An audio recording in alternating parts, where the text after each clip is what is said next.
exactly is a semi-pseudo-legendary? Well, there's no real answer to that because the term semi-pseudo-legendary is a totally fake title made up by fans. Now, I'm pretty sure we all know what a true pseudo-legendary is, and I actually just ranked all of them, so be sure to check out that video after this one. But as far as these semi-pseudos themselves, I guess the best way to describe them is that they're Pokemon that are almost strong enough to be a pseudo-legendary. However, for one reason or another, they're maybe just a step or two behind. And with this being a totally made-up archetype, there's no real standards as to what actually goes into this selective grouping. But for the sake of this video, here are my qualifications as to what makes a Pokemon a semi-pseudo. First, the Pokemon has to evolve at least once. Then, the Pokemon needs to have a base stat total of at least 525 or more. And finally, the Pokemon itself needs to have received some special attention from the Pokemon Company. This could really be anything, whether it be a movie, special form, Z-move, etc. So with that being said, according to me, there are a grand total of 12 semi-pseudos, as well as some honorable mentions. Now, I'm not going to reveal them all just yet, but before we begin with these rankings, I really need you to smash that like button, as it helps me out a ton. Alright then, with all of that out of the way, let's begin with some honorable mentions. The first honorable mention goes to Altaria. It's certainly a good Pokemon. However, it never received the special attention necessary to actually be considered a semi-pseudo. Next is Ursaluna. I wanted to put Ursaluna here in the actual rankings, but some part of me just didn't think that it actually fit the mold of a semi-pseudo. However, I still think it deserves an honorable mention. Then finally, the last honorable mentions goes out to Rhyperior, Magmortar, and Electivire. Obviously, they're all great, but they're just not strong enough or ever received enough special treatment to actually get dubbed a semi-pseudo. Okay, now, let's get started with the actual rankings. The worst semi-pseudo is Archaludon. We're kicking things off here with the most recent semi-pseudo in Archaludon. What's interesting about this Pokemon is that at a first glance, it could possibly pass as a real pseudo-legendary. Its stat total meets the necessary requirement of a 600 BST, but seeing as it isn't in the slow experience group, and seeing that it only evolves once, it just can't be classified as a real pseudo. But still, with all those amazing stats, it really shouldn't come as that much of a surprise that it really does thrive in battle. It has what is arguably the best typing in the game, and it often finds itself playing the role of a wall on pretty much most teams that it's on. What holds Archaludon from ranking any higher on this list is two things. First, it's essentially locked into the late post-game of the Scarlet and Violet DLC. And second, it simply hasn't gotten the same level of attention as some of the other mons that are higher on this list. I mean, let's just face it, some of these semi-pseudos are wildly popular. Meanwhile, a lot of people don't even know about Archaludon's existence. In closing, I don't want you to think this Pokemon sucks. It's definitely solid and has some really good stats. It just lacks the legacy or extra attention that a lot of these other pseudos do have. In 11th place, we have Kingdra. Kingdra is honestly the first ever Pokemon with that should have been a pseudo type of feeling. From the eye test alone, Kingdra seems like it's got all the parts necessary. It is a strong 3-stage Pokemon. Plus, it's also the Dragon type, which of course is the type most synonymous with pseudo-legendaries. It also boasts a stoic, bold, and powerful design to further fit into the pseudo archetype. And by all means, it does seem like it's a level above a common Pokemon. But seeing as its base stat total is only 540, that means it's just not strong enough to be a real pseudo. So this means the semi-pseudo title on Kingdra is more than fitting. Over the generations, Kingdra has always remained a pretty solid Pokemon. The only real problem with it is that over the years, it's kind of fallen victim to power creep. Sure, in modern games it can still be very good, but unfortunately, it requires a lot of setup for it to actually thrive in battle. With access to D-Dance and the Swift Swim ability, it definitely has the potential to be a beast in battle, but needing 2 or more turns to set up to be viable in battle is just a bit too much. There's that, and that it's somewhat difficult to actually obtain in-game that ultimately prevents it from going any higher on this list. Next up, we have Noivern. Noivern is one of the few semi-pseudos that actually outclasses the real pseudo of its own region. No one in their right mind will ever prefer Kingdra to this epic, bat-like, horrifying dragon. And Noivern also performs a whole lot better in battle, too. While it's definitely not the most versatile battler, its strategy is simple: strike fast and strike hard. Now, a fun fact about Noivern is that it was one of the Colossian Pokemon shown off early before its actual debut generation. This is because reporter Alexa was shown to have one during the Black and White anime alongside her Go-Goat and Helioptile. It was her Noivern that helped inspire Ash to venture into the Kalos region, and this also worked as great marketing for the X and Y games themselves. This early reveal is something that we commonly see out of these semi-pseudos, and you'll definitely be seeing more later on in this video. Actually, on my initial playthrough of X and Y, I did indeed think that Noivern was the real pseudo of Kalos. And I doubt I was the only one to think this, as it just seems a whole lot more pseudo-y than the likes of Kingdra. I mean, it totally seems like it can stack right up there with the likes of Dragonite or Salamence. Noivern would then, of course, go on to play a major role in the XYZ anime. Unfortunately, it kind of became Ash's weakest mon on his Kalos team, but we did at the very least get to see it take place in some visually stunning battles. Taking 9th is Zoroark. Like many of these other semi-pseudos, Zoroark was selected to be shown off early before its debut generation to market and generate hype for the upcoming Unova region. I think the Pokemon Company saw the success that came years earlier with Lucario, and essentially attempted to repeat the exact same formula here with Zoroark. While I won't say it necessarily lived up to the hype of Lucario, I can confidently say that it turned out to be one awesome Pokemon that did a great job of marketing the 5th generation. In-game, Zoroark has always been an absolute blast to use, and it's arguably the most interesting mon in the entire dex. This is mostly due to its illusion ability, which allows it to visually disguise itself as the last member of your team whenever it enters battle. This can lead to some fun mind games and strategies to use on your opponent, while also likely giving Zoroark at least one free turn to set up or fire off some major damage. And thanks to its great special attack and speed, it will likely be hitting first and hitting hard. Zoroark was lucky enough to get a new Hisuian form in Legends Arceus, and Hisuian Zoroark was definitely the best new Pokemon in that entire game. Not only is its design absolutely gorgeous, it's also the only ghost and normal type Pokemon in the entire dex, and it's even able to hit a bit harder with a slight buff to its special attack stat. Finally, as alluded to earlier, it did receive its own film titled Zoroark, Master of Illusions.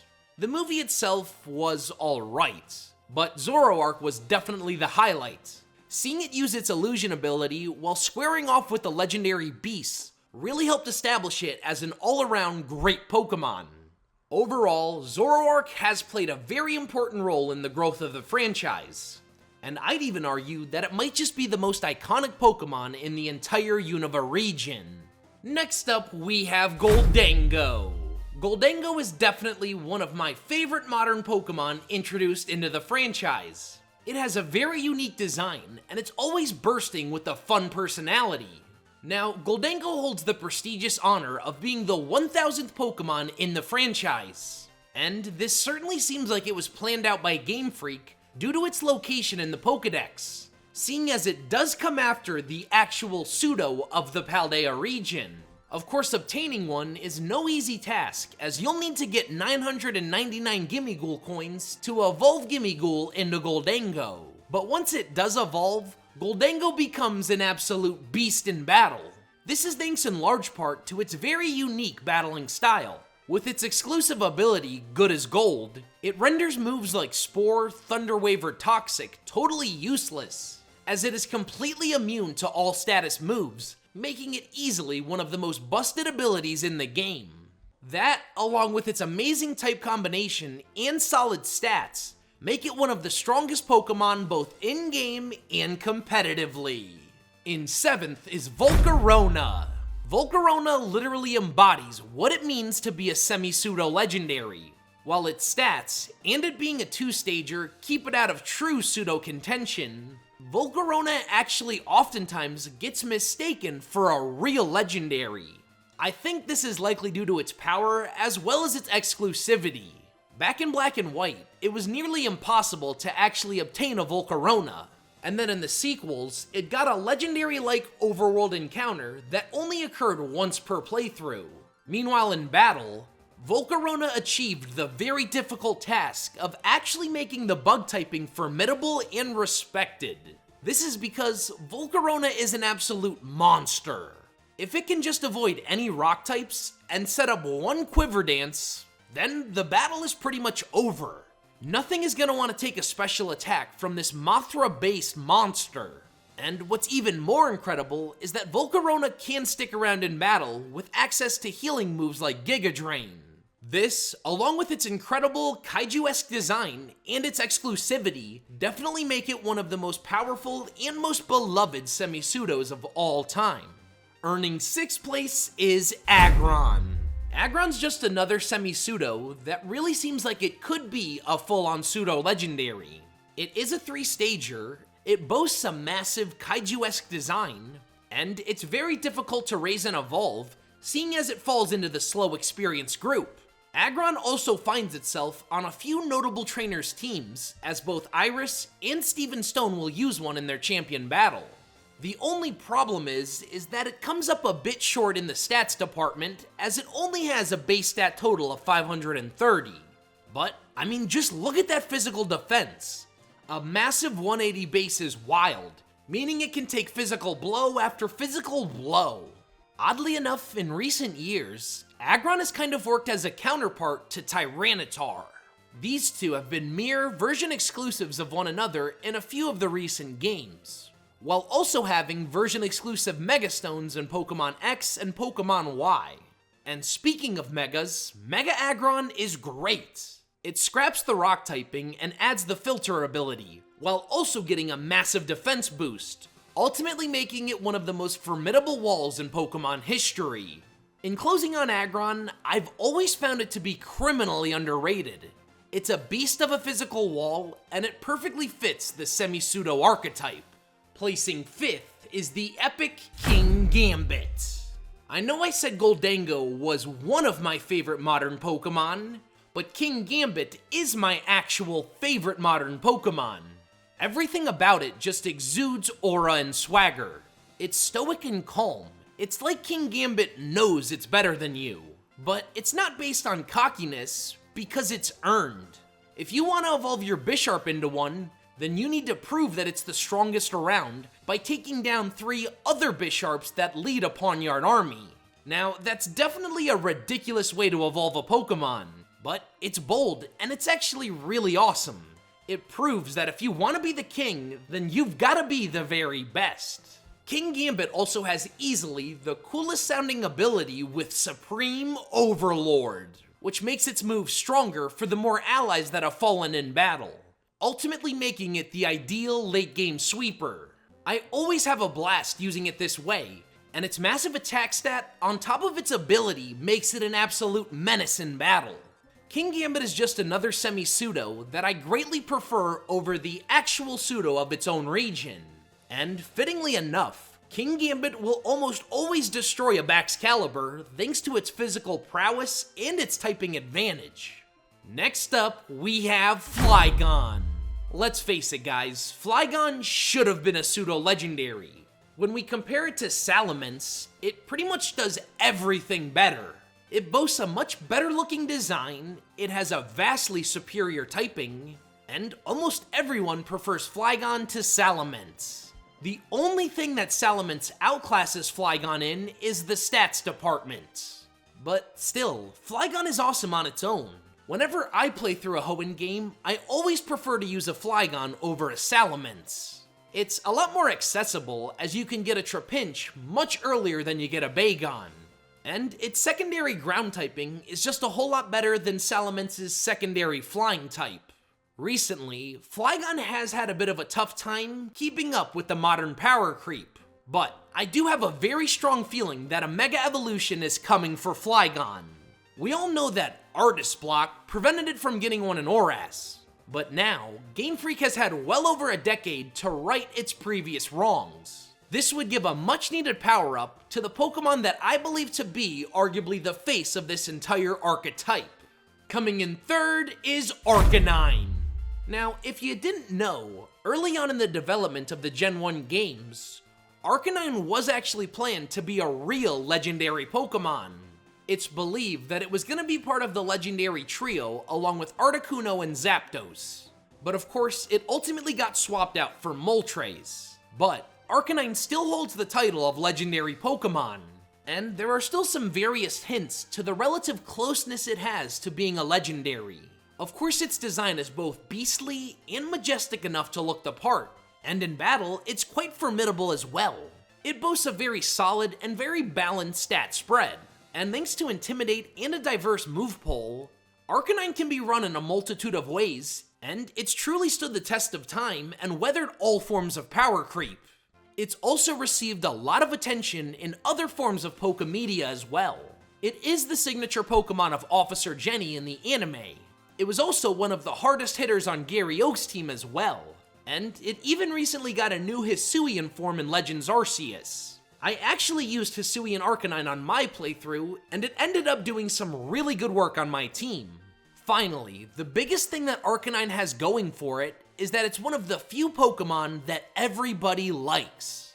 Like seriously, I have never met anyone that outright dislikes Arcanine. That's something that can only really be said about a few selective Pokemon. Between its flawless design, prowess in battle, and legendary title, it all makes sense as to why it is so beloved. Earning second place is none other than Haxorus. There's arguably no other Pokemon more deserving of being an actual pseudo-legendary than Haxorus. Everyone knows that Haxorus has everything it takes to be part of that exclusive group, but its base stat total is the only thing holding it back. But if we're being completely honest, Haxorus on its own is marginally better than Hydreigon. With access to moves like Swords Dance and Dragon Dance to juice up its already insane attack stat, essentially nothing is gonna enjoy taking a hit from this iconic semi-pseudo. And if you need more evidence that Haxorus is a better Pokemon than Hydreigon, just look no further than Iris herself. In Black 2 and White 2's champion battle, she opts to use a Haxorus as her ace Pokemon, while Hydreigon is only her lead.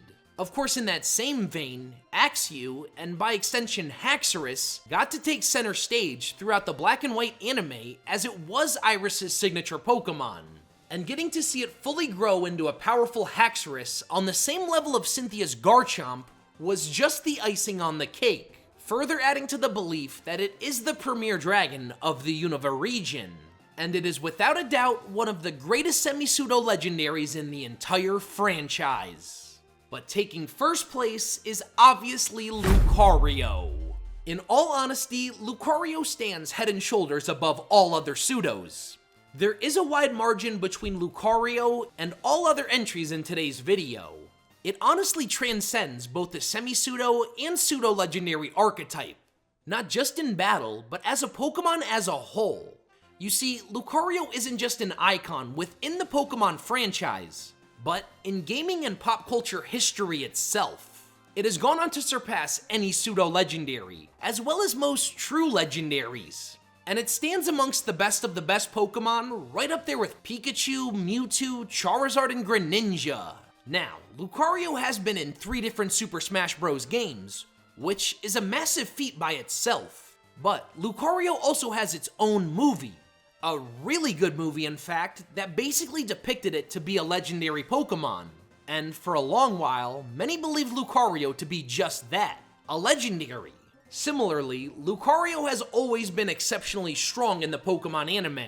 Of course, Ash Ketchum himself finally ended up using one in the Pokemon Journeys anime, who would not only go on to be his ace, but also his one and only Mega Evolving Pokemon as well. And speaking of Mega Lucario, it's absolutely busted well in game. It's arguably the most powerful and most iconic Mega, thanks in large part to its ability, but also its massive attack stats and typing. Overall, there has really never been another Pokemon quite like Lucario. It has played an instrumental role in the success of the franchise. Lucario is without a doubt the face of the Sinnoh region, and it is easily one of the top 5 most iconic and well-known Pokemon of all time. It truly transcends the entire semi-pseudo archetype and belongs amongst the upper echelon of the entire Pokemon franchise. Well guys, that's that. Those are my rankings of every semi-pseudo from worst to best. Be sure to let me know your rankings in the comment section below. Also, check out these videos on screen now for more awesome Pokemon content. Thanks guys!